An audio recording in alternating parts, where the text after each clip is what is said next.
ஒரே ஒரு ஊர்ல ஒரு ராஜா இருந்தார். அவரு ஒரு வித்தியாசமான ராஜா. எந்த வகையில வித்தியாசமானவர்னு கேட்டா, மக்கள் கிட்ட வரி வசூல் பண்றதுல கொஞ்சம் வித்தியாசமானவர்.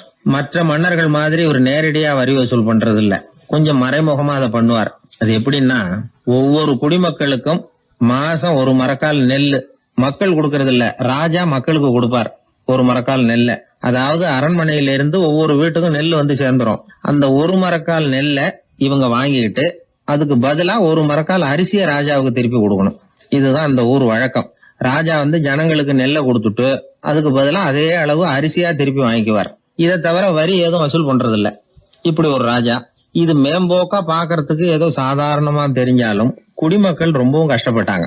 ராஜா கொடுக்கற நெல்லையும் அரிசியாக்கணும், அதோட இன்னும் ஒரு பாதி அரிசியை அவங்க சேர்த்தும் கொடுத்தாகணும். மக்கள் வந்து ராஜாவை திட்ட ஆரம்பிச்சுட்டாங்க. இந்த ராஜா எப்ப சாவார் அப்படின்னு எதிர்பார்க்க ஆரம்பிச்சுட்டாங்க. ஏன்னா ரொம்ப கஷ்டப்படுத்துறாரு அப்படின்னு. பல பேர் அந்த ஊர்ல வீட்டை காலி பண்ணிவிட்டு வெளி தேசத்துக்கு போயிட்டாங்க. இங்க காலம் தள்ளுறது ரொம்ப கஷ்டம்னு. மக்கள் எதிர்பார்த்தது மாதிரியே நடந்தது. அந்த மன்னன் நோய் வந்து படுத்த படுக்கை ஆயிட்டான். ராஜா இப்படி சாக கிடக்குறாருன்னு தெரிஞ்சும் மக்கள் யாருமே வந்து பாக்கல. எப்படி பாப்பாங்க? அவர் தான் எப்ப போவாருன்னு பாத்துக்கிட்டு இருக்கிறாங்களே. என்ன ஏன் யாருமே வந்து பார்க்க மாட்டேங்கிறாங்க நம்ம குடிமக்கள்ல அப்படின்னு மந்திரி கிட்ட கேட்டார் ராஜா. நம்ம ஊர்ல மக்கள் எங்க இருக்காங்க பாக்குறதுக்குன்னாரு அவரு. ஏன் என்னாச்சு அவங்களுக்குன்னு கேட்டார். அமைச்சர் அப்பதான் அரசனுக்கு அவன் பண்ணின தவற வந்து சுட்டி காட்டினார். மக்களுக்கு இழைத்த கொடுமையை எடுத்து சொல்லி புரிய வச்சார். அதுக்கப்புறம் தான் மன்னருக்கு ஞானோதயம் வந்தது. செய்த பாவங்களை எண்ணி வருத்தப்பட்டான். மெதுவா அமைச்சர் பக்கம் திரும்பி, எங்க என் புள்ளன்னு கேட்டான். அவர் எங்கேயாவது ஊர் சுத்திக்கிட்டு இருப்பார், சூதாட்ட விடுதிகள்ல கிடப்பார் அப்படின்னாரு அமைச்சர். அவன் எங்க இருந்தாலும் உடனே அழைச்சிட்டு வாங்கன்னு உத்தரவு போட்டார் ராஜா. அடுத்த நாளே இளவரசனை கொண்டாந்து நிறுத்தினாங்க. தந்தையே, என்ன செய்யணும்னா சொல்லுங்க அப்படின்னு கேட்டான் இளவரசன். அவர் சொன்னார், மகனே, மக்களுக்கு வந்து நான் பொல்லாதவன் ஆயிட்டேன், அவங்க எல்லாம் என்ன நல்லவன்னு சொல்லணும். அப்படி அவங்கள சொல்ல வைக்க வேண்டியது உன்னோட பொறுப்புன்னார். தந்தையே, நீங்க வந்து கவலைப்படாதீங்க, உங்களை ரொம்ப ரொம்ப நல்லவர்னு மக்கள் சொல்லும்படியாக நான் செய்யறேன் அப்படின்னா பையன். அதுக்கப்புறம் கொஞ்ச நாள்ல பையன் பட்டத்துக்கு வந்தான். அவன் என்ன பண்ணான், வரி வசூல் பண்ற முறையில ஒரு மாற்றத்தை உண்டு பண்ணான். என்ன மாற்றம் பண்ணனான்னா, ஒவ்வொரு வீட்டுக்கும் ஒரு மரக்கால் உமிய கொடுக்கறது, அதுக்கு பதிலா ஒரு மரக்கால் அரிசியை வாங்கிக்கிறது. அப்பா என்ன பண்ணாரு, நெல்லை கொடுத்துட்டு அரிசியா வாங்கினார். இவன் மகன் வந்து உமிய கொடுத்துட்டு அரிசியா வாங்கினான். கொஞ்ச காலம் ஆச்சு. ஒரு நாள் மந்திரியை கூப்பிட்டு கேட்டான், அமைச்சரே, நம்ம ஊர் மக்கள் என்ன பேசிக்கிறாங்க அப்படின்னு. உங்க அப்பா ரொம்ப நல்லவன்னு பேசிக்கிறாங்க அப்படின்னாரு அமைச்சர். எப்படி இருக்கு பாருங்க, இவன் பண்ற கொடுமையில அப்பங்கார ரொம்ப நல்லவன் ஆயிட்டான். அதாவது இளவரசனை விட பழைய மன்னரே ரொம்ப நல்லவர், ரொம்ப பாதி கஷ்டம் தான் இது முழு கஷ்டம்ங்கிறது மாதிரி ஆயிட்டுது. எப்படியோ அப்பாவுக்கு கொடுத்த வாக்க புள்ள காப்பாத்தி விட்டான். அதாவது மன்னர் ரொம்ப நல்லவர்னு சொல்ல வைக்கிறேன்னு தானே சொன்னான், அதே மாதிரி சொல்ல வச்சுட்டான். இந்த காலத்துல இது மாதிரி அப்பாவுக்கு உதவுற பிள்ளைகள் உண்டு. ஒரு பிள்ளையாண்டான்னு சொன்னான், நான் எங்க அப்பாவுக்கு ரொம்ப ரொம்ப உதவியா இருக்கிறேன் அப்படின்னா. அப்படியா, உங்க அப்பாவுக்கு ரொம்ப உதவியா இருக்கிறியா அப்படின்னா, உங்க அப்பா என்ன செஞ்சுட்டு இருக்காருன்னு கேட்டேன். சும்மாதான் இருக்கிறார் அப்படின்னா அவன். சும்மா இருக்கிறதுக்கு இவன் உதவியா இருக்கிறானா? இப்படி இருக்கிறாங்க. அதாவது நல்லவன் அப்படின்னு பேர் வாங்குறது ரொம்ப கஷ்டம். அத வந்து எந்த வகையில வாங்கணும்னு முடிவு பண்றதுதான் முக்கியம். அதனால வாழ்க்கையில நாம வந்து மன்னரா இருந்தாலும் சரி, சாதாரண மக்களா இருந்தாலும் சரி, நல்லவன் அப்படிங்கிற பேர் வாங்குறது ரொம்ப முக்கியம். அப்படி நல்லவன்கிற பேர் வாங்கிட்டா வாழ்க்கை ரொம்ப சுலபமா அமையும். ஜப்பான்ல உள்ள ஒரு புத்த விகாரை, அங்க ஒரு வயசான பௌத்த குரு தங்கியிருக்கிறார். ஒரு நாள் ராத்திரி கடுமையான குளிர், அவரால் தாங்க முடியல. பார்த்தார், மரத்துல செஞ்ச புத்த சிற்பங்கள் அங்க நிறைய இருந்தது. அதுல ஒன்றை எடுத்து அதுக்கு தீ மூட்டி அந்த நெருப்புல குளிர் காஞ்சிக்கிட்டு இருக்கிறார். மர சிற்பம் தீ வச்சதும் படபடன்னு வெடிக்க ஆரம்பிச்சுட்டுது. அந்த சத்தத்தை கேட்டதும் அந்த புத்த விகாரையின் குருக்கள் வெளியில ஓடி வந்தார். இவர் ஆனந்தமா குளிர் காஞ்சிக்கிட்டு இருக்கிறார். அவரால் பொறுத்துக்க முடியல. தெருவில் தெரிஞ்சுக்கிட்டு இருந்த அந்த பெரியவரை இங்கே தங்க அனுமதிச்சதே அவர் தான். இவர் இப்படி பண்றாருன்னு நினைச்சுக்கிட்டே அவரை கோபமா பார்த்தார். ஏன் இப்படி கோபமா பார்க்குறீங்க, இப்படி வந்து உட்காருங்க அப்படிங்கிறாரு இவர். அவருக்கு இன்னமும் கோபம் வந்துட்டுது. எங்கள் கடவுளை வந்து எரிச்சுட்டீங்களே அப்படின்னு சத்தம் போட்டாராம். அப்படியா அப்படின்னு கேட்டுக்கிட்டே அந்த சாம்பலை கிளறினார் இவர். என்ன செய்கிறீங்கன்னு கேட்டிருக்காரு அவர். நான் எலும்புகளை தேடுறேன்னாராம். நீங்கள் ஒரு பைத்தியம், இது ஒரு மர சிற்பம், இதில் எலும்புகள் கிடையாது அப்படின்னாராம். அவருக்கு கோபம் வந்துட்டுது. உடனே வெளியில் போங்கன்னு கத்தியிருக்கார். வெளியில் தள்ளி கதவையும் சாத்தி விட்டாராம். மறுநாள் காலையில் கதவை திறந்து பார்த்தா அந்த வயசான பெரியவர் ஒரு மயில்கல் மேலே சில காட்டு பூக்களை வச்சு புத்தம் சரணம் கச்சாமின்னு சொல்லிக்கிட்டே இருக்கிறார். இவருக்கு சந்தேகமாக போட்டுது. கிட்ட போனார். என்ன செஞ்சுக்கிட்டு இருக்கீங்கன்னு கேட்டார். இது என்னுடைய காலை நேர பிரார்த்தனைனாராம். நிஜமாவே நீங்கள் ஒரு பைத்தியமாக தான் இருக்கணும், ஏன்னா அது ஒரு மைல்கல் அப்படின்னாராம். இப்போ அந்த பெரியவர் சொன்னாராம், நீங்கள் ஒரு மரத்தை புத்தராக நினைக்கும் பொழுது நான் ஏன் ஒரு மைல்கல்ல புத்தராக நினைக்கக்கூடாது? நான் புத்தரை எரிக்கலாம், ஏன்னா அவரை நான் நேசிக்கிறேன். அந்த சிற்பம் மரத்தால் ஆனதுங்கிறது எனக்கு தெரியும். நான் ஒரு மைல்கல்ல தொழலாம், ஏன்னா அது எனது பூக்களை தாங்குது. நான் இந்த மைல்கல்லுக்குள்ளே மறைஞ்சிருக்கிற புத்தரை பார்க்கிறேன். யாராவது ஒரு சிற்பி இதை சிலையாக்கினாதான் நீங்கள் புத்தரை பார்க்க முடியும். அன்னைக்கு ரொம்ப குளிராக இருந்தது. நான் எனக்குள்ளே இருக்கிற புத்தரையும் பாதுகாக்கணும். உள்ளே இருக்கிற புத்தரை காப்பாற்றுறதுக்காக வெளியில் உள்ள புத்தரை எரிக்கலாம், அதில் ஒன்றும் தப்பு இல்லை. அது அவருடைய போதனையிலேயே இருக்குது. உனக்குள் ஜோதியாக இரு அப்படிங்கிறது அவருடைய போதனை. என்னுடைய புத்தர் குளிரில் நடுங்கிட்டு இருந்தார். அந்த மர சிற்பங்கள் வெயில் மழையில் உணர்ச்சி இல்லாமல் இருந்தது, அதனால் அப்படி பண்ணினேன். ஆனால் நீங்கள் என்ன பண்ணீங்க? நான் ஒரு மர புத்தரை எரிச்சதுக்காக உயிருள்ள புத்தரை வெளியில் தள்ளி கதவை சாத்தினீங்க அப்படின்னாராம் அந்த பெரியவர். உண்மையான பக்திங்கிறது இதுதான். அதாவது உனக்குள் ஜோதியாக இரு அப்படின்னு புத்தர் சொன்னார் இல்லையா, அது மாதிரி தனக்குள் ஜோதியாக இருக்கிற இந்த காலத்து ஆசாமிகள் நிறைய பேர் உண்டு. எப்பவும் போதையிலேயே இருக்கிறவங்க. ஒரு நாள் நடு ராத்திரி ஒரு மது கடையில் ஒரு ஆள் அங்குள்ள சிப்பந்திகள் கிட்ட கேட்டுக்கிட்டு இருக்கிறான். மறுபடியும் இந்த கடை எப்போ திறப்பாங்கன்னு கேட்டானா. நாளைக்கு காலையில் 8 மணிக்கு திறப்பாங்க அப்படின்னு நானா அங்கே இருந்த ஆள். அவன் திருப்பி திருப்பி அதையே கேட்டுக்கிட்டு இருக்கான். இவனுக்கு பதில் சொல்லி சொல்லி அழுத்து போச்சு. அதான் சொல்கிறேன் ஐயா, நாளைக்கு காலையில் வா அப்படின்னாங்களாம். அதுக்கு இவன், நான் வர்றதுக்காக கேட்கலையா, நேத்திக்கு வந்தவன் உள்ளேயே மாட்டிக்கிட்டேன், வெளியில் போகிறதுக்காக கேட்டேன் அப்படின்னான். என்னுடைய நண்பர் ஒருத்தர், அவர் விரல்ல நகமே இருக்காது. என்ன காரணம்னு நினைக்கிறீங்க? எல்லாத்தையும் அவரே கடிச்சு துப்பிடுவார். அப்படி ஒரு பழக்கம். சின்ன குழந்தைகள் நகம் கடிக்குது, விரல் சூப்புது. இதுக்கு என்ன காரணம் தெரியுமா? குழந்தைகள் மனசுல ஏற்படக்கூடிய ஒருவித பாதுகாப்பின்மை, இன்செக்யூரிட்டி, அல்லது தான் சரியா கவனிக்கப்படல அப்படிங்கிற எண்ணத்தோட வெளிப்பாடு தான் அது அப்படிங்கிறாங்க டாக்டர்கள். சில இடங்கள்ல 2வது குழந்தை பிறந்த உடனே பெரியவர்கள் கவனம் முதல் குழந்தைகிட்ட இருந்து கொஞ்சம் விலகி 2வது குழந்தைகிட்ட போயிடும். அந்த சமயத்துல முதல் குழந்தைக்கு இந்த பழக்கம் ஏற்படுறதுக்கு வாய்ப்பு உண்டாம். சில குடும்பங்கள்ல கணவன் மனைவி 2 பேருமே வேலைக்கு போறவங்களா இருப்பாங்க. குழந்தை ரொம்ப நேரத்துக்கு பெத்தவங்களை பிரிஞ்சு இருக்க வேண்டிய சூழ்நிலை இருக்கும். குழந்தை ஒரு பாதுகாப்பின்மையை உணர ஆரம்பிக்கும். இந்த பழக்கம் வந்துடும். அதனால ஒரு குழந்தைக்கு தான் ஒதுக்கப்படுறோம் அப்படிங்கிற நினைப்பு வராம பாத்துக்கணும். வளர்ந்த குழந்தைகளும் நகம் கடிக்கும். வயசானவங்க கிட்டையும் இந்த பழக்கம் இருக்கும். இது ஒரு மனச்சிதைவின் வெளிப்பாடு அப்படிங்கிறாங்க மனநல நிபுணர்கள். அம்மா அப்பா திட்டினாலும் சரி, அல்லது ஆசிரியர் திட்டினாலும் சரி, இந்த பழக்கம் வந்துடும். நாம தவறு பண்ணிட்டோம் அப்படிங்கிற நினைப்பு வர்ற சமயம் நகம் கடிக்க ஆரம்பிச்சிருவோம். ஏதோ ஒண்ணு அடையணும் அப்படின்னு நினைக்கிறோம், அதை அடைய முடியல. இப்படி ஒரு ஏக்கம் வர்ற சமயத்திலேயும் சில பேர் நகத்தை கடிக்க ஆரம்பிச்சிருவாங்க. ஒரு பெரிய அதிகாரி, தனியார் நிறுவனத்துல வேலை பார்க்கிறவரு, அவரு டென்ஷன் ஆயிட்டாருன்னா உடனே அறைக்கு அதை சாத்தி விடுவாங்களாம். அவரே சாத்திக்குவாராம். அப்படி சாத்திக்கிட்டு உள்ள எதையாவது வெறிச்சு பார்த்துக்கிட்டே நகத்தை கடிக்க ஆரம்பிச்சிருவாராம். இந்த பழக்கம் உலகம் பூரா உண்டு. நகம் கடிக்கிறவங்களை அந்த பழக்கத்திலிருந்து மீட்கிறதுக்கு என்ன வழி அப்படின்னு லண்டன்ல உள்ள அழகியல் நிபுணர்கள் யோசனை பண்ணி பார்த்துருக்குறாங்க. சில ஆய்வுகள் பண்ணி பார்த்தாங்களாம். அவங்க என்ன பண்ணாங்க தெரியுமா? நகம் கடிக்கிற பழக்கம் உள்ளவங்களையெல்லாம் தேடி பிடிச்சாங்க. அவங்களையெல்லாம் 3 பிரிவா பிரிச்சுக்கிட்டாங்க. ஒரு பிரிவு கிட்ட என்ன சொன்னாங்கன்னா, உங்களுக்கு நகத்தை கடிக்கணுங்கிற நினைப்பு வர்றப்போலாம் டைரி எழுத ஆரம்பிச்சிருங்க அப்படின்னாங்களாம். இன்னொரு பிரிவு கிட்ட, உங்களுக்கு அந்த நினைப்பு வர்றப்போலாம் உங்க நகத்துக்கு வண்ணம் பூச ஆரம்பிச்சிருங்க, அழகு படுத்த ஆரம்பிச்சிருங்க, நெயில் பாலிஷ் போடுறாங்களே அது மாதிரி. அப்படி ஒரு யோசனை சொல்லியிருக்காங்க. 3வது குழுவினர்கிட்ட, உங்களுக்கு நகத்தை கடிக்கணுங்கிற எண்ணம் வர்றப்போலாம் விரல்களை இறுக்கமா மூடி வச்சுக்கிட்டு வேற விஷயங்கள்ல கவனம் செலுத்துங்க அப்படின்னு சொன்னாங்களாம்.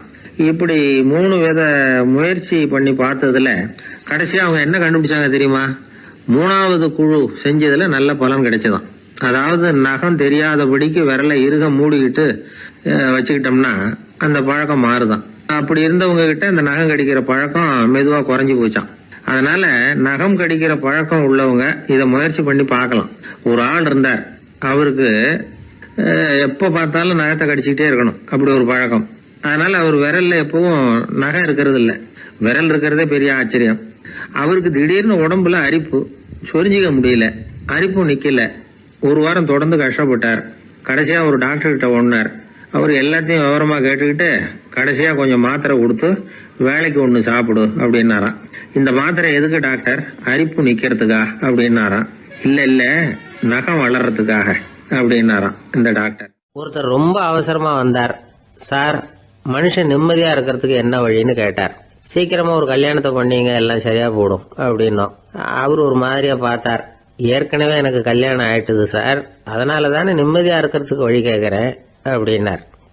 சரி, இவர் ஒரு மாதிரியான கேஸ் அப்படின்னு நினைச்சுக்கிட்டு நம்மகிட்ட இருந்த ஒரு சின்ன புத்தகத்தை அவர்கிட்ட தூக்கி கொடுத்தோம். இதை படிச்சு பாருங்கன்னு. கல்யாணத்துக்கு பிறகும் சந்தோஷமா இருக்கிறதுக்கு என்ன வழி அப்படிங்கிற கேள்விக்கு அந்த புத்தகத்துல விளக்கம் இருந்தது. கணவன் மனைவிக்குள்ள சிக்கல் வராம இருக்கிறதுக்கு அதுல சில வழிகளை சொல்லி கொடுத்துருக்குறாங்க. அதெல்லாம் என்னென்ன அப்படிங்கறத இப்ப பார்க்கலாமா? குடும்பம்னு இருந்தா கோபம் வரதான் செய்யும், அது வந்துட்டு போட்டும் பரவாயில்ல. ஆனா அந்த கோபம் ஒரே நேரத்துல 2 பேருக்கும் வந்துடாம பாத்துக்கணும். ஒரு சமயத்துல யாராவது ஒருத்தர் தான் கோபப்படணும், அடுத்தவங்க அமைதியா இருக்கணும். அதுக்கப்புறம் இவர் அமைதியான உடனே அவங்க ஆரம்பிச்சுக்கலாம். கோபமா ஏதாவது சொன்னா உடனே கோபமா பதில் சொல்லக்கூடாது. கொஞ்சம் பொறுத்து கோபம் தீர்ந்த உடனே அந்த பதில சொல்லலாம். அப்போ பதில் கோபமா இருந்தா கூட அது அவ்வளவு பெருசா தெரியாது. அற்ப விஷயத்துக்கெல்லாம் காய்ச்சி மூச்சுன்னு கத்திட்டு இருக்க கூடாது. உங்க 2 பேருக்குள்ள ஒரு தர்க்கம் ஆரம்பம் ஆயிட்டுதுன்னு வச்சுக்கோங்க. கடுமையா 2 பேரும் விவாதம் பண்றீங்க.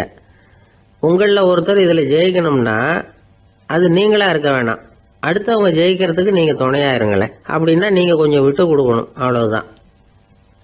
ஏதாவது குத்தம் சொல்லணுமா, செஞ்ச தப்ப சுட்டி காட்டணுமா, விமர்சனம் பண்ணணுமா, பண்ணுங்க, வேணான்னு சொல்லல. ஆனா சொன்னதை அப்படி சொல்றத கொஞ்சம் அன்பா இதமா சொல்லுங்க. எப்போ நடந்த தவறுகளை எல்லாம் இப்போ போய் மறுபடியும் ஞாபகப்படுத்திட்டு இருக்க வேண்டாம். நான் அப்பவே சொன்னேன் இந்த புடவை வேணாம்னு, நீங்க தான் கேட்கல, இப்போ பாருங்க கிழிஞ்சு போச்சு இப்படின்னு கத்துனாங்க ஒரு அம்மா. எப்போ சொன்னீங்கன்னு கேட்டா ஒரு 10 வருஷத்துக்கு முன்னாடி தீபாவளி சமயத்துல அப்படிங்கிறாங்க. அது என்ன இன்னும் அப்படியே புதுசாகவே இருக்கும்? உங்களுக்கு அவர் தான் பெருசு, அவருக்கு நீங்க தான் பெருசு. அதை விட இந்த உலகத்துல வேற எதுவும் முக்கியம் இல்லைன்னு நினைக்கணும். நீ தான் என்னுடைய உலகம்னு எத்தனை தடவை சொல்லியிருப்பீங்க? அதெல்லாம் வெறும் வசனமா போயிடக்கூடாது.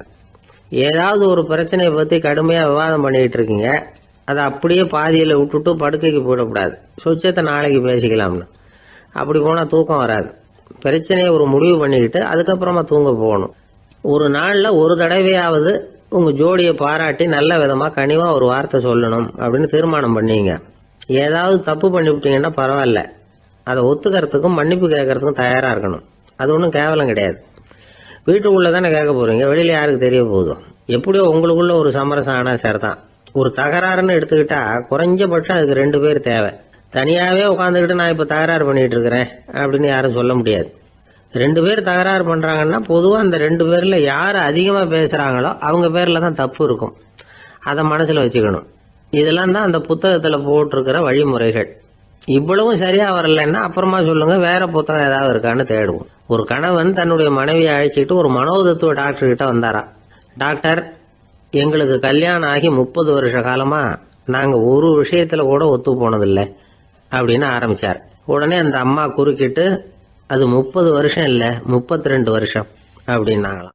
ஐயா, என்னுடைய நூல் வெளியீட்டு விழாவுக்கு அவசியம் நீங்க வரணும் அப்படின்னு கூப்பிட்டார் ஒருத்தர். எப்போ வரணும்னு கேட்டேன். அடுத்த வாரம்னார். சரி, புத்தகம் தயாராகிட்டுதா அப்படின்னு. நாளைக்கு தான் அச்சிக்க கொடுக்க போறேன்னார். என்னங்க இது, புத்தகம் அச்சிடுறதுக்கு முன்னாடியே அழைப்புதழை அச்சடிச்சுட்டீங்களே அப்படின்னு கேட்டேன். அதனால என்னங்க, அந்த காலம் மாதிரியா போலாம்?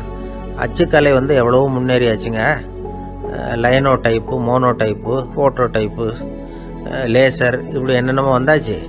இன்னைக்கு கொடுத்தா நாளைக்கே புத்தகம் தயார் அப்படின்னார்.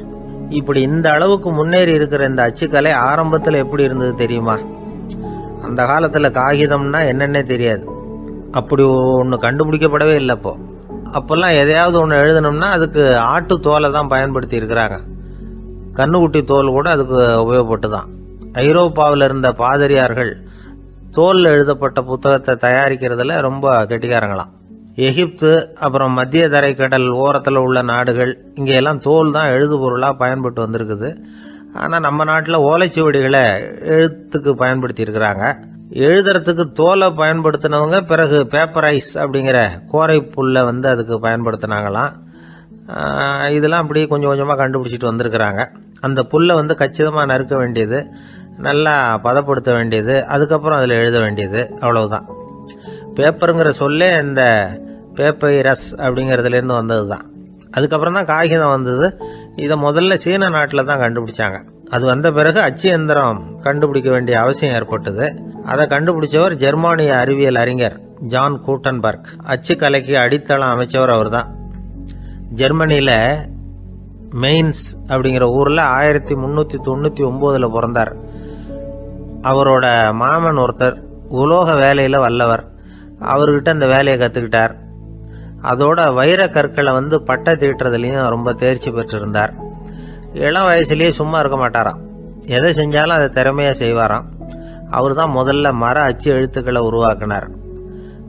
அது மேலே மை தடவி பிரதிகள் எடுத்தார். அதுக்கப்புறம் உலோக எழுத்துக்கள், முதல்ல காரியம், அப்புறம் இரும்பு, அப்புறம் கலப்பு உலோகம், பிறகு அச்சடிக்கிறதுக்கு எந்திரம் ஒன்றையும் உருவாக்கினார். முதல்ல பைபிள் அச்சடித்தார். 1468 அவர் இறந்து போனார்.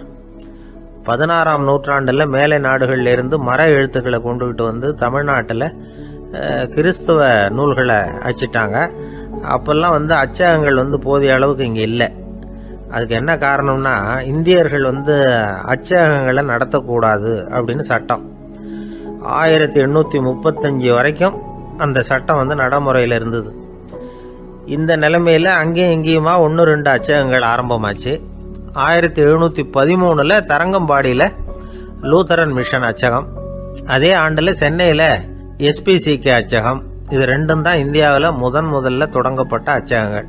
ஆட்டுத்தோல்லையும் ஓலைச்சுவடியிலையும் எழுதப்பட்ட எழுத்துக்கள் இன்னைக்கு எங்கேயோ போயிட்டுது.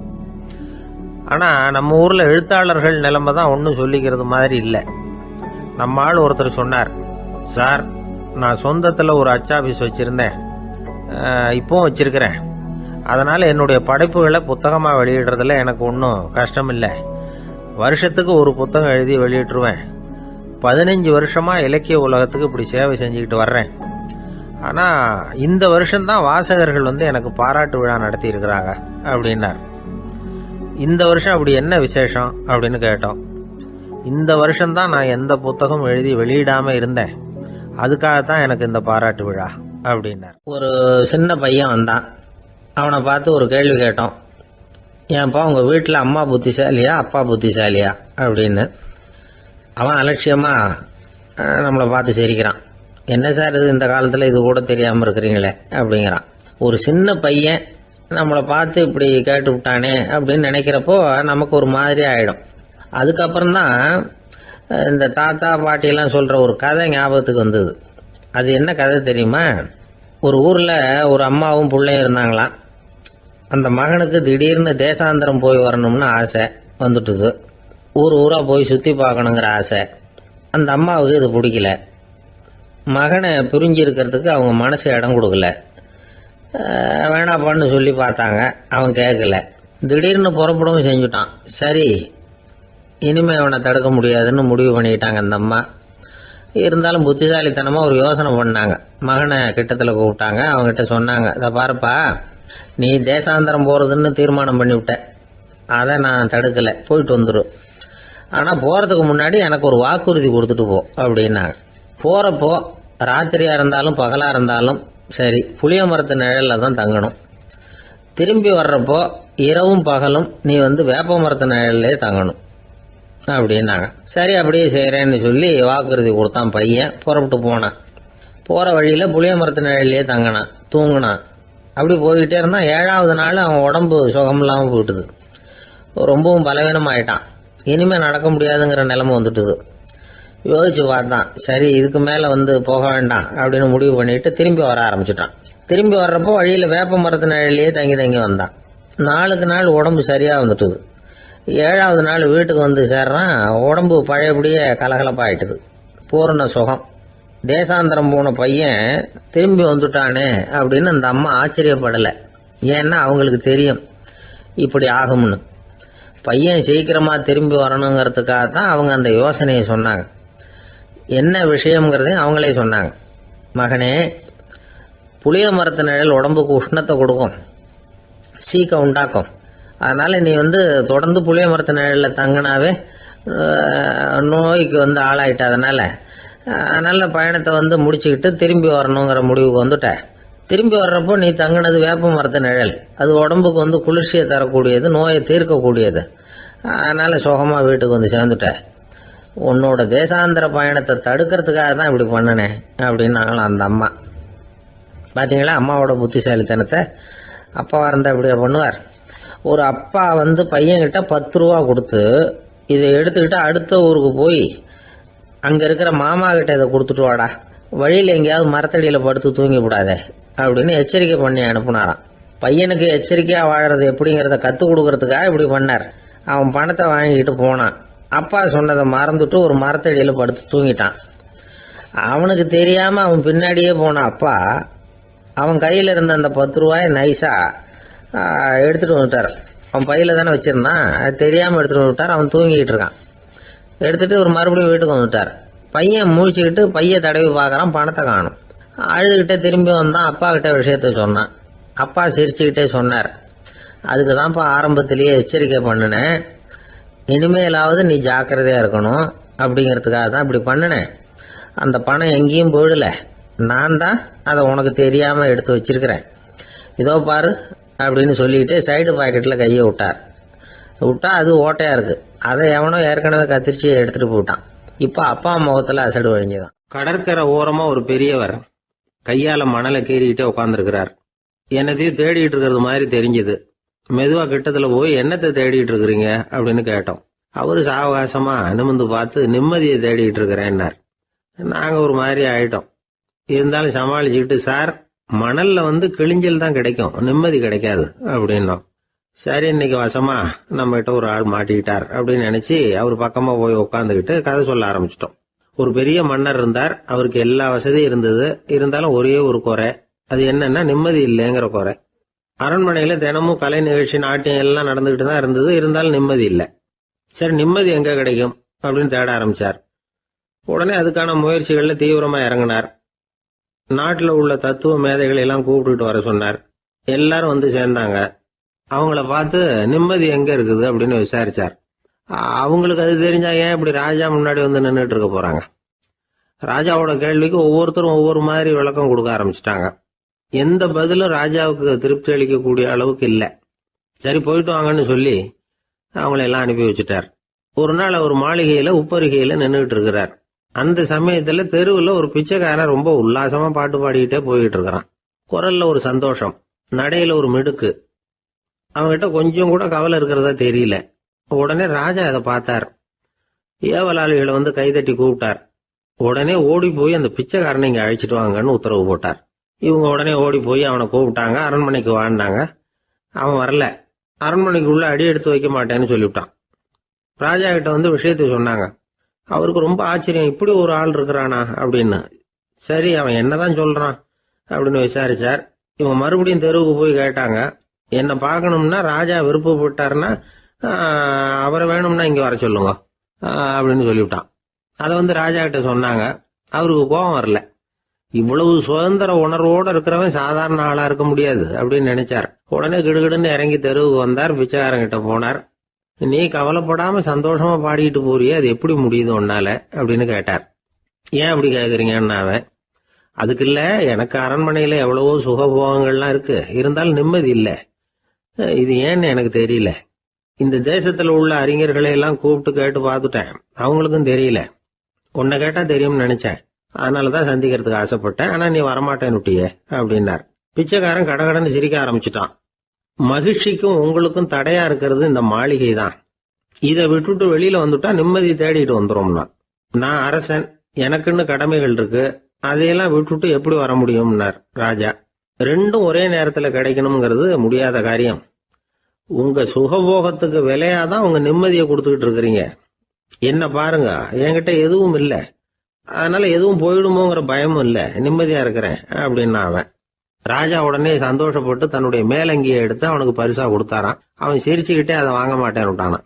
இதை நீங்க எனக்கு கொடுக்கறதுனால எந்த பயனும் இல்லை, அதே நேரத்தில் அதை வாங்கிட்டேன்னா அடுத்த வினாடியிலிருந்து அதை எப்படி காப்பாத்துறதுங்கிற கவலை எனக்கு வந்து சேர்ந்துடும். அப்புறம் தூக்கம் வராது, நிம்மதி போயிடும் அப்படின்னு நானா சொல்லிவிட்டு அவன் பாட்டுக்கு சந்தோஷமா பாடிக்கிட்டே போயிட்டான். நிம்மதி எங்க இருக்குங்கிறதையும் ராஜா தெரிஞ்சுக்கிட்டார். அந்த இடத்துக்கு தன்னால போக முடியாதுங்கிறதையும் அவர் புரிஞ்சுக்கிட்டார்.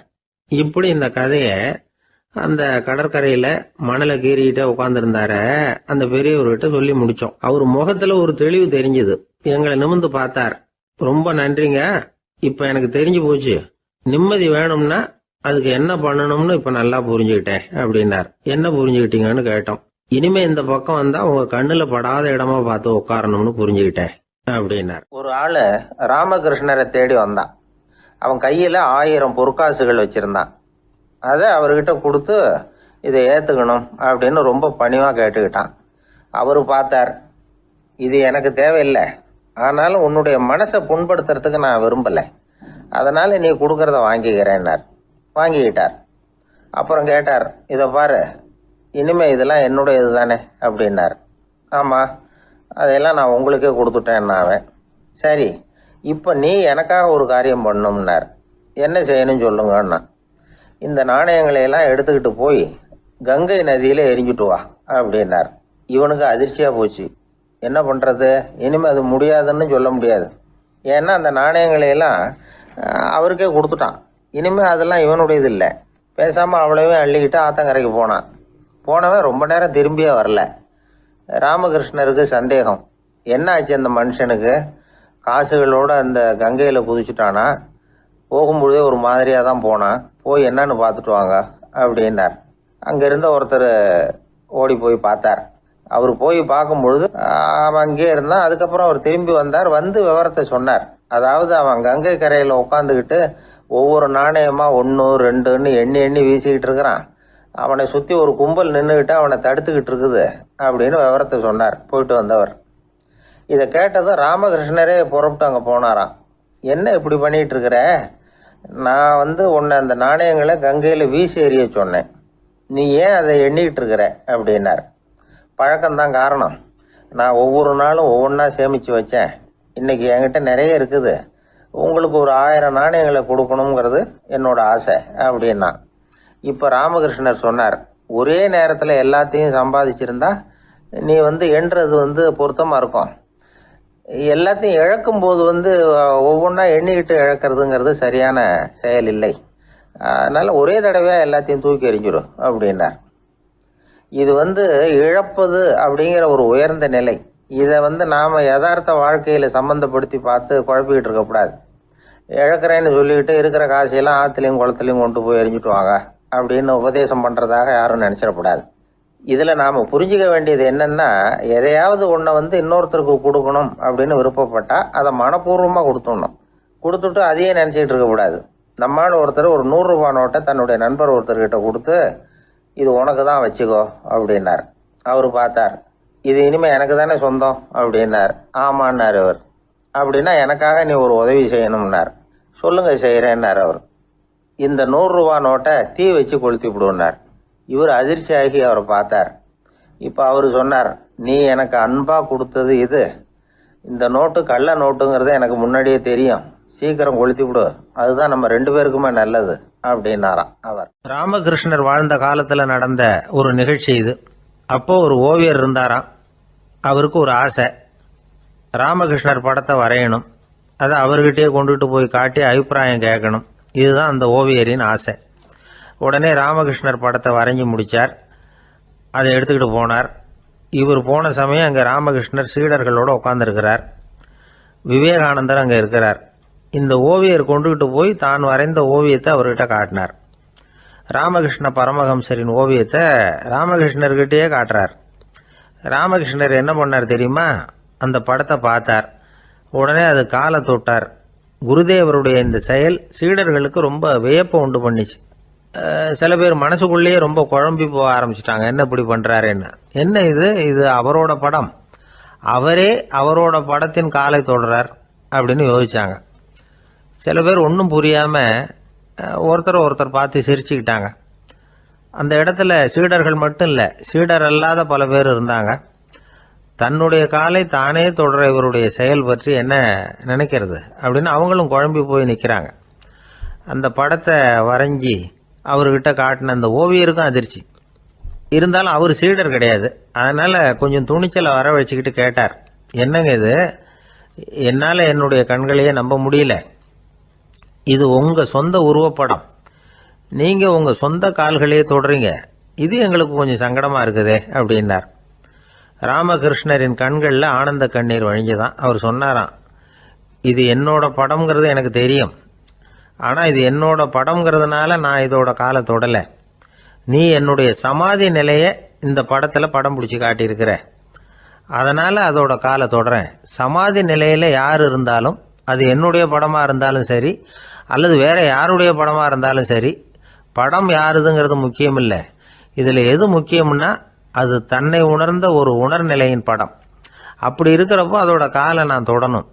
அதுக்கு நீங்கள் எல்லாரும் ஏன் சங்கடப்படுறீங்கன்னு எனக்கு தெரியல அப்படின்னாராம். இப்போ தான் அங்கே இருந்த சீடர்களுக்கும் மற்றவங்களுக்கும் விவரம் புரிஞ்சுதான். இதுக்கு முன்னாடி யாரும் செய்யாததை இவர் செஞ்சிருக்கிறார், ஆனால் அவருடைய காரணம் ரொம்ப நியாயமானது அப்படிங்கிறத உணர்ந்தாங்களாம். இதுவரைக்கும் ஆன்மீகத்தில் சமாதி நிலை, அதாவது தன்னை உணர்ந்த நிலை பற்றி புரிஞ்சுக்கிட்டோம். இல்லறத்தில் ஏற்படக்கூடிய சமாதி நிலை பற்றி உங்களுக்கு தெரியுமா? ஒரு அம்மா டாக்டர்கிட்ட வந்து சொன்னாங்களாம், டாக்டர், என் வீட்டுக்காரருக்கு உடம்புல ஏதோ கோளாறுன்னு நினைக்கிறேன், நான் எவ்வளவு நேரம் பேசினாலும் காதில் விழாதது மாதிரி உட்கார்ந்துருக்கிறார் அப்படின்னாங்களாம். அதுக்கு அந்த டாக்டர் சொன்னாராம், அம்மா, அது உடம்பு கோளாறு இல்லை, அது ஒரு பெரிய திறமை அப்படின்னாராம். ஒரு கணவன் மனைவி எப்போ பார்த்தாலும் அவங்க 2 பேருக்கும் இடையில சண்டை வந்துக்கிட்டே இருந்தது. இதில் என்ன ஆச்சரியங்கிறீங்களா? நான் அதுக்காக சொல்ல வரல, இது வேறு விஷயம். அதாவது சண்டை போடாமல் இருக்கிறதுக்கு வழி சொல்கிற தகவல் இது. நான் சொன்ன அந்த கணவன் மனைவி எப்படின்னா, கணவன் ஒரு வார்த்தை சொன்னால் மனைவி கிட்டேருந்து 2 வார்த்தை பதிலாக வரும். இதுக்கு கணவன்கிட்டேருந்து 4 வார்த்தை பதிலாக வரும். இப்படி வார்த்தைகள் பெருகி போய் கடைசியில் வம்பில் வந்து முடியும். அந்த அம்மா பொறுத்து பார்த்தாங்க, அவங்களால தாக்கு பிடிக்க முடியல. பக்கத்து வீட்லேயும் ஒரு கணவன் மனைவி இருந்தாங்க, அவங்களுக்குள்ளே சண்டை வர்றதில்ல. அது எப்படி அவங்களால மட்டும் சண்டை போடாமல் இருக்க முடியுது அப்படின்னு இந்த அம்மாவுக்கு ஆச்சரியம். ஒரு நாள் நேராக பக்கத்து வீட்டு அம்மாக்கிட்டே போய், ஏம்மா, நீங்கள் எப்படி கணவனும் மனைவியும் சண்டை போட்டுக்காமல் இருக்கிறீங்க, அது எப்படி முடியுது உங்களால் அப்படின்னு கேட்டாங்க. அதுக்குன்னு ஒரு மருந்து இருக்குது, அதை சாப்பிட்டா சண்டை வராது அப்படின்னாங்க அவங்க. சரிங்க, அந்த மருந்தை அவர் சாப்பிட மாட்டேன்னு சொல்லிட்டா என்ன பண்ணுறது அப்படின்னு கேட்டிருக்கிறாங்க இவங்க. அந்த மருந்து அவருக்கு இல்லைம்மா, உனக்கு தான் அப்படின்னாங்களாம் அவங்க. அப்படியா, அப்படின்னா கொடுங்க, ரொம்ப நல்லதாக போச்சு. அதை எப்படி சாப்பிட்றதுங்கிற விவரத்தையும் சொல்லுங்கள், எங்கே அது கிடைக்குங்கிறதையும் சொல்லுங்கள், வாங்கிக்கிறேன் அப்படின்னு கேட்டாங்களாம் இவங்க. வேறு எங்கேயும் போய் வாங்க வேண்டாம், என்கிட்டே இருக்க அந்த மருந்து, அதில் கொஞ்சம் தர்றேன், வாங்கி வச்சுக்க. உன் வீட்டுக்காரர் உன்னோட சண்டையை ஆரம்பிக்கிறப்போலாம் நீ இந்த மருந்தில் ஒரு அவுன்ஸ் வாயில் ஊற்றிக்கணும். அதை உடனே குடிச்சிடக்கூடாது, ஒரு 5 நிமிஷமாவது அது வாயில் இருக்கணும், அதுக்கப்புறம் குடிச்சிடலாம் அப்படின்னு சொல்லி ஒரு பாட்டில் மருந்தை இந்த அம்மாக்கிட்ட கொடுத்து அனுப்புனாங்களாம். மருந்தை எடுத்துக்கிட்டு இந்த அம்மா வீட்டுக்கு வந்திருக்கிறாங்க. வீடு பூட்டி இருந்ததுனால கணவன் வந்து வாசல்லையே காத்துக்கிட்டு இருக்கிறான். மனைவியை கண்டதும் சண்டை போட ஆரம்பிச்சிட்டான். வீட்டை பூட்டி விட்டு எங்கே போய் தொலைஞ்ச, எவ்வளோ நேரமாக ஒரு மனுஷன் வாசல்லையே காத்துட்டு கிடக்கிறது அப்படி இப்படின்னு கத்த ஆரம்பிச்சிட்டான். மனைவி இதுக்கு பதிலே சொல்லலை. அந்த அம்மா பேசாமல் வீட்டை திறந்தாங்க, சமையல் அறைக்குள்ளே போனாங்க, ஒரு அவுன்ஸ் மருந்தை வாயில் ஊற்றிக்கிட்டாங்க. அன்னைக்கு சண்டை வந்து மேற்கொண்டு வளரவே இல்லை, நின்றுட்டுது. மருந்து பரவாயில்ல. அதுக்கப்புறம் பல சந்தர்ப்பங்களில் சண்டை வரும் போல் இருக்கிற போலாம் இந்த மருந்து அதை நிறுத்தியிருக்கு. பிரமாதமான மருந்தாக இருக்குது இதை கொஞ்சம் அதிகமாகவே வாங்கி வீட்டில் வச்சுக்க வேண்டியது தான் அப்படின்னு முடிவு பண்ணிட்டு இந்த அம்மா மறுபடியும் பக்கத்து வீட்டு அம்மாக்கிட்ட போனாங்க. எவ்வளவு விலையானாலும் சரி, நான் காசு கொடுத்து வாங்கி வச்சுக்கிறேன், எந்த கடையில் இருக்குது இந்த மருந்து சொல்லுங்க அப்படின்னு கேட்டாங்க. இந்த மருந்துக்கு விலையே கிடையாதுங்க, இலவசமாகவே கிடைக்கும்னாங்களாம் அவங்க. அது எப்படி விலையில்லாமல் இதை விற்க முடியுது அப்படின்னு கேட்டாங்களாம் இவங்க. அது மருந்தாக இருந்தால் தானே விலை வைக்கிறதுக்கு, அது வெறும் தண்ணி தானே அப்படின்னாங்களாம். வெறும் தண்ணியாக சண்டையை நிறுத்துது அப்படின்ட்டு இருக்காங்க இவங்க. அது சண்டையை நிறுத்தலை, உன்னோட மௌனம் தான் சண்டையை நிறுத்துது. நீ வாயில் தண்ணியை வச்சுக்கிறதுனால எதிர்த்து பேசுறதில்ல, அதனால் உன்னுடைய கணவர் கோபம் வந்து சாந்தமாயிடுது அப்படின்னாங்களாம் அவங்க. இந்த கதையிலேருந்து சண்டையை நிறுத்துற மருந்து எதுன்னு தெரிஞ்சுக்கிட்டோம் இல்லையா. ஒருத்தர் என்ன பண்ணார், பாட்டிலில் வந்து தண்ணியை ஊற்றி வச்சுக்கிட்டு அவர்கிட்ட வர்றவங்களுக்கெல்லாம் இதை சிபாரிசு பண்ணலாம்னு நினச்சிக்கிட்டு உட்காந்துருந்தார். ஒரு அம்மா வந்தாங்க. இதை கேட்டுவிட்டு இதையே ஒரு மருந்து மாதிரி கொடுக்கலாம்ங்கிறது அவர் முடிவு. அதனால் பாட்டிலில் தண்ணி அடித்து வச்சுக்கிட்டு அதில் கலருக்காக என்னத்தையோ ஒரு ஜீரகம் அது மாதிரி எதையாவது கலந்து வச்சுக்கிட்டு ஒரு மருந்து மாதிரி ஒரு பாவனையில் வச்சுக்கிட்டு உட்காந்துருக்காரு.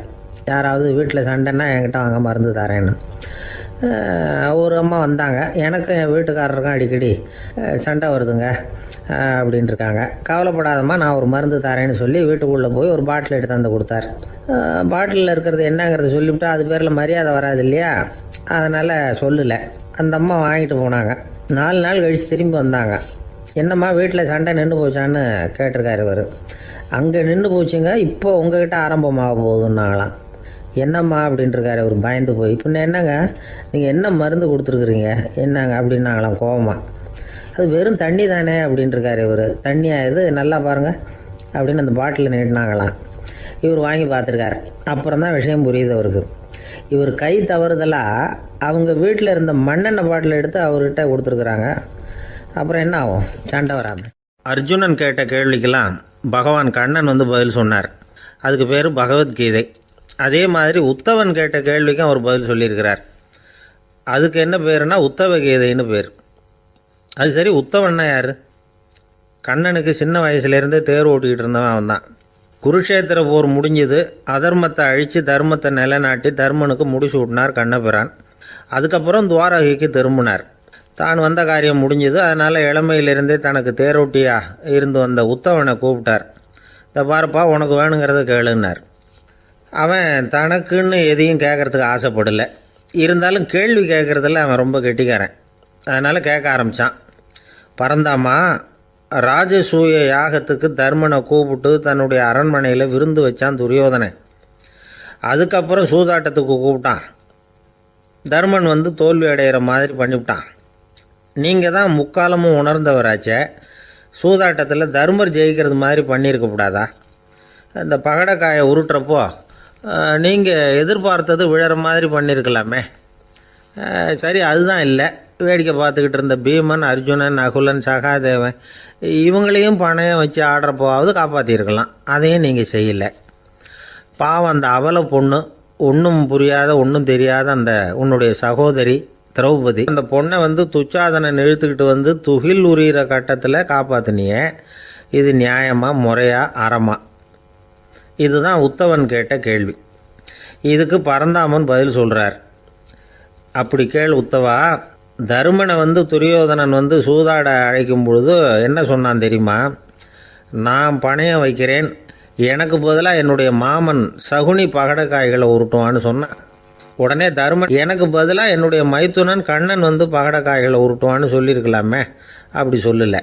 என்ன செஞ்சான் தெரியுமா? துரியோதனன் கூட சூதாட்டத்துக்கு சம்மதிச்சிட்டோம், கடவுளே இது என்னுடைய மைத்துனன் கண்ணபிரானுக்கு தெரியக்கூடாது அப்படின்னு வேண்டிக்கிட்டான். இதனால் தருமன் வந்து எனக்கு வந்து மனசால் தடை போட்டுட்டான். அதனால் அரண்மனைக்கு வெளியிலேயே என்னை கூப்பிடுவாங்கன்னு நான் காத்துக்கிட்டு இருந்தேன். பீமன், அர்ஜுனன், நகுலன், சகாதேவன், திரௌபதி இவங்களை பணையம் வச்சு ஆடுறப்போவாவது கூப்பிடுவாங்கன்னு பார்த்தேன். அப்பவும் அவங்க என்னை கூப்பிடல, நினைக்கல. திரௌபதியை வந்து துச்சாதனன் கூந்தலை பிடிச்சி இழுக்கிறான். அப்போ கூட அவள் தன்னுடைய உடல் பலத்தால் தடுக்கிறதுக்கு முயற்சி பண்ணாலே தவிர என்ன நினைக்கல. துரியோதனன் சபைக்கு இழுத்து செல்லப்பட்ட திரௌபதி அறநூல்களையும் அரச நீதிகளையும் சொல்லிக்கிட்டு இருந்தாலே தவிர என்ன நினச்சே பார்க்கல. துகில் உரிகிற கட்டத்தில் தான் ஹரி ஹரி கண்ணா பரந்தாமன்னு கூப்பிட்டா. அதனால தான் அப்போ போய் நான் காப்பாற்றினேன் அப்படின்னா பரந்தாமன். அப்படின்னா நீ அழைச்சாதான் போவியா, நீயா போக மாட்டியா அப்படின்னு கேட்குறான் உத்தவன். ஆமாம், நான் கூப்பிட்டா தான் போவேன். மனிதர்கள் செய்யக்கூடிய செயல்களையெல்லாம் அவங்கவுங்க போக்கிலேயே விட்டுட்டு வேடிக்கை பார்த்துக்கிட்டு இருப்பேன். நான் குறுக்கிட்டு வந்து ஒன்றுமே செய்ய மாட்டேன் அப்படின்னா பரந்தாமன். மனுஷன் தவறு பண்ணுனா திருத்த மாட்டியா, சும்மா பார்த்துக்கிட்டு தான் உட்காந்துருப்பியா அப்படின்னு கேட்குறான் உத்தவன். நான் மனுஷனுடைய உள்ளத்தில் இருக்கிறப்போ என் எதிரில் மனுஷன் தவறு பண்ண மாட்டான் அப்படின்னு ஆனால் கண்ணன். அதாவது யார் நினைக்கிறாங்களோ அவங்க உள்ளத்துலலாம் அவன் இருக்கிறான். அப்படி இருக்கிறப்போ தவறு செய்ய மனுஷன் அஞ்சுவான். இதுதான் உத்தவ கீதைங்கிறது. இந்த காலத்துலேயும் சில பேர் பகவான் மாதிரி அடுத்தவங்க கஷ்டப்படுறத வேடிக்கை பார்த்துக்கிட்டு இருக்கிறது உண்டு. அன்னைக்கு அப்படித்தான். நடுத்தெருவில் ஒரு திருடனை பிடிச்சி எல்லாரும் சேர்ந்து அடிச்சுக்கிட்டு இருக்கிறாங்க. ஒரு ஆள் மட்டும் தள்ளி நின்று அதை வேடிக்கை பார்த்துக்கிட்டு இருக்கான். பார்த்துக்கிட்டு சிரிச்சுக்கிட்டு இருக்கிறான். என்ன சார் இது, பாவம் அந்த ஆளை போட்டு அப்படி அடிக்கிறாங்களே அப்படின்னோம். அடிக்கட்டும் சார், அவன் அடி வாங்க வேண்டிய ஆள் தான் அப்படின்னா அவன். ஏன் சார் அப்படி சொல்கிறீங்க அப்படின்னு கேட்டோம். பின்ன என்ன சார், நான் ஒருத்தர் பையில் இருந்த பர்ஸை எடுக்கிறதுக்கு முயற்சி பண்ணிக்கிட்டு இருந்தேன். அதுக்குள்ளே அவன் முந்திக்கிட்டு அபேஸ் பண்ணிவிட்டான். பர்ஸை அவன் எடுத்துட்டான். பார்க்கறதுன்னா எடுக்கிறது அவனா? என்ன சார் நியாயம் இது? நல்லா வாங்கட்டும் அப்படிங்கிறான். ஒரு ஊரில் ஒருத்தர் இருந்தான். ஏதோ ஒரு சின்ன அலுவலகத்தில் வேலை பார்த்துக்கிட்டு இருந்தான். ரொம்ப ஏழை. வர்ற கொஞ்சம் வருமானத்தை வச்சு வாழ்க்கையை ஓட்டிகிட்டு இருந்தான். ஒரு நாள் தெரு வழியாக அவன் நடந்து வந்துக்கிட்டு இருக்கிறான். தெருவில் ஒரு காசு கிடந்தது. அதை பார்த்துட்டான். அது குனிஞ்சு எடுத்தான். அது ஒரு பழங்கால காசு. அந்த காசு நடுவில் ஒரு துளை இருந்தது. அதாவது துளையிட்ட நாணயம். பழங்காலத்தில் புழக்கத்தில் இருந்த ஒரு நாணயம் அது. துளையிட்ட நாணயம் கிடச்சிதுன்னா ரொம்ப நல்லது, அது அதிர்ஷ்டம் அப்படின்னு ஒரு நம்பிக்கை உண்டு. இவன் கையில் அது கிடைச்சதும் ரொம்ப சந்தோஷப்பட்டான். இனிமேல் என்னுடைய கஷ்டம்லாம் தீரப்போகுது, அதிர்ஷ்டம் என்னை தேடி வரும், நான் பணக்காரன் ஆகிடுவேன் அப்படின்னு சொல்லிட்டு அந்த காசை தன்னுடைய கோட்டு பையில் பத்திரமா போட்டு வச்சுக்கிட்டான். அடிக்கடி அதை தொட்டு பார்த்துக்கிறது உண்டு, வெளியில் எடுக்க மாட்டான். இப்படியே கொஞ்ச காலம் ஆச்சு.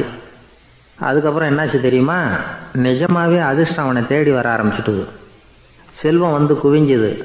பணம், பதவி, புகழ் எல்லாம் வந்து சேர்ந்தது. சமூகத்தில் அவன் ஒரு பெரிய மனுஷன் ஆகிட்டான். எல்லாரும் அவனை பாராட்டினாங்க. அவன் எதை தொட்டாலும் வெற்றி, எல்லாம் அந்த காசோட மகிமை அப்படின்னு அவன் மனசுக்குள்ளே நினச்சிக்கிட்டான். தினமும் காலையில் அந்த கோட்டை போட்டுக்கிட்டு தான் வெளியில் கிளம்புவான். புறப்படுறதுக்கு முன்னாடி கோட்டு பாக்கெட்டை தொட்டு பார்த்துக்குவான், உள்ளே காசு இருக்கா அப்படிங்கிறத உறுதிப்படுத்திக்குவான். அதுக்கப்புறம் தான் வெளியில் கிளம்புவான். இப்படியே பல வருஷம் ஓடி போச்சு. ஒரு நாள் அவனுக்கு அந்த ஆசை வந்துட்டுது. அதாவது அந்த துளையிட்ட நாணயத்தை எடுத்து கண்ணால் பார்க்கணும் அப்படின்னு. காலையில் சாப்பிட்டுக்கிட்டு இருந்தான்.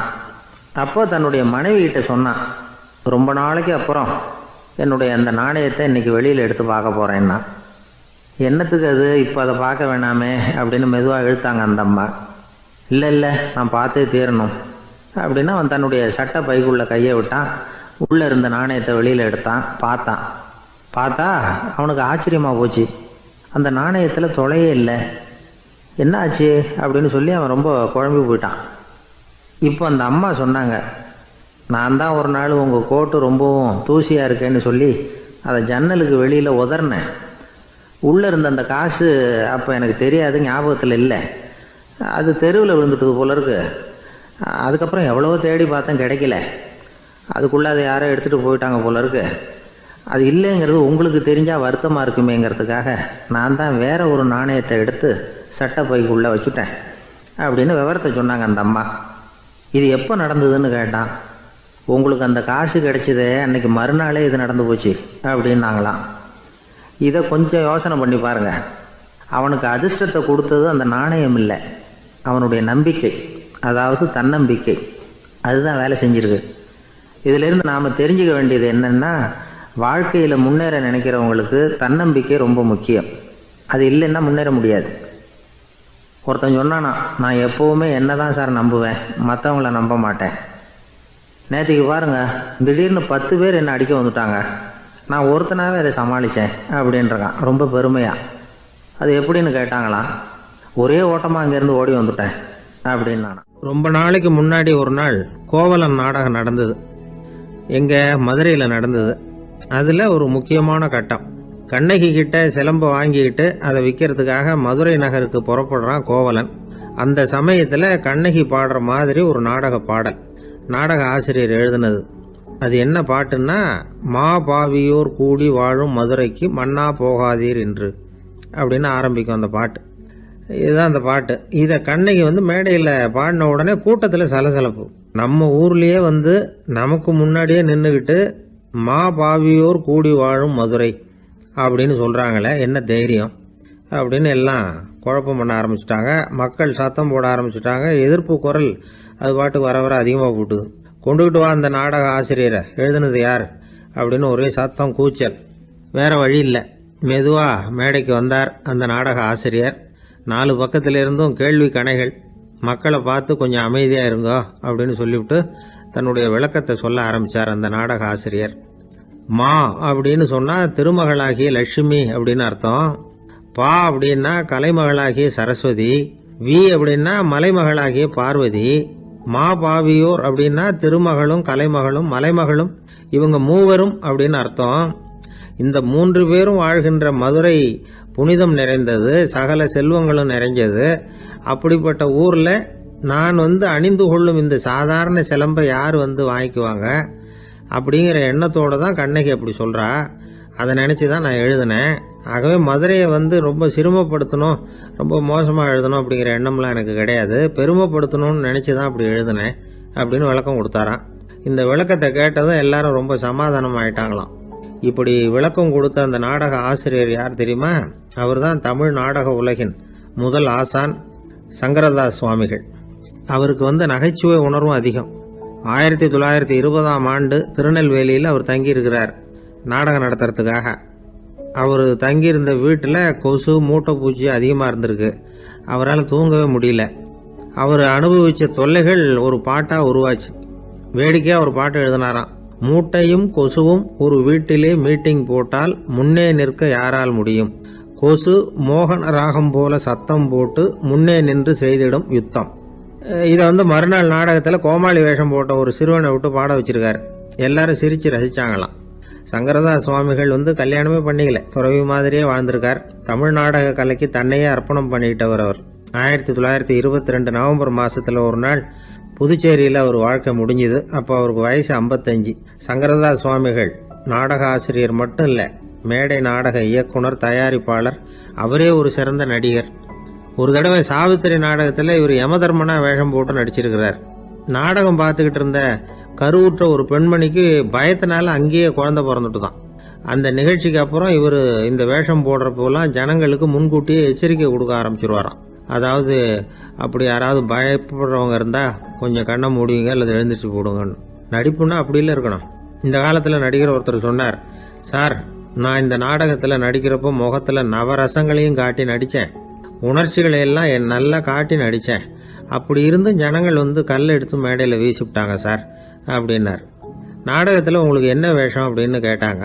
அது செத்து கிடக்கிற பணமாக நடித்தேன் சார் அப்படின்னார். ஒரு தடவை கலைவாணர் NS கிருஷ்ணன் பேராசிரியர் கல்கியை சந்திச்சு பேசிக்கிட்டு இருந்தாராம்.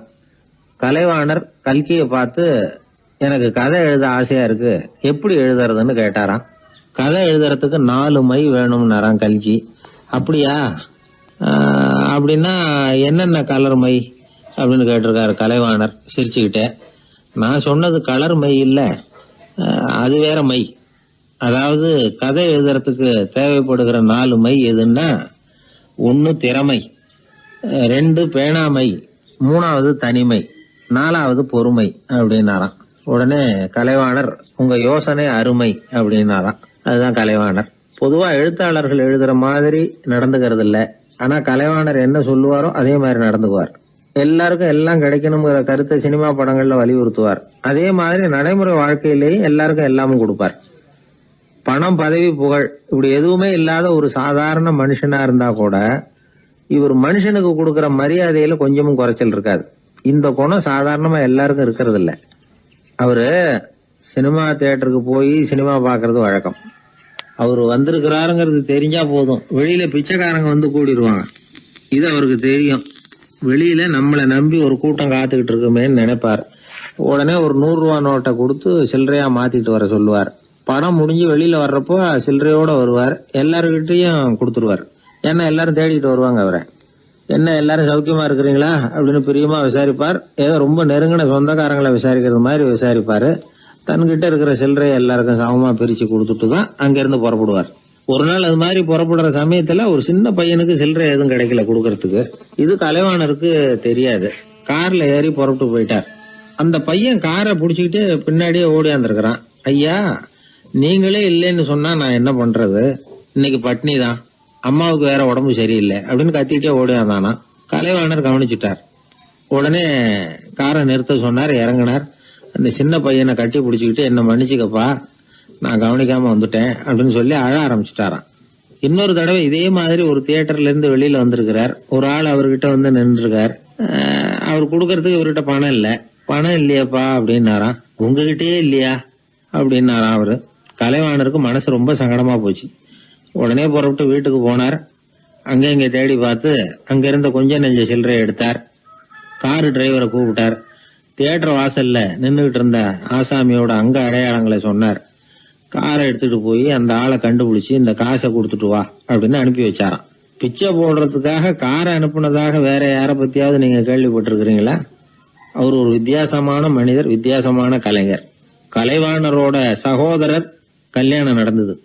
அதுல தியாகராஜ பாகவதர் கச்சேரி முடிஞ்ச உடனே அதுல சம்பந்தப்பட்ட கலைஞர்களுக்கெல்லாம் கலைவாணர் பரிசுகள் கொடுக்கிறார்.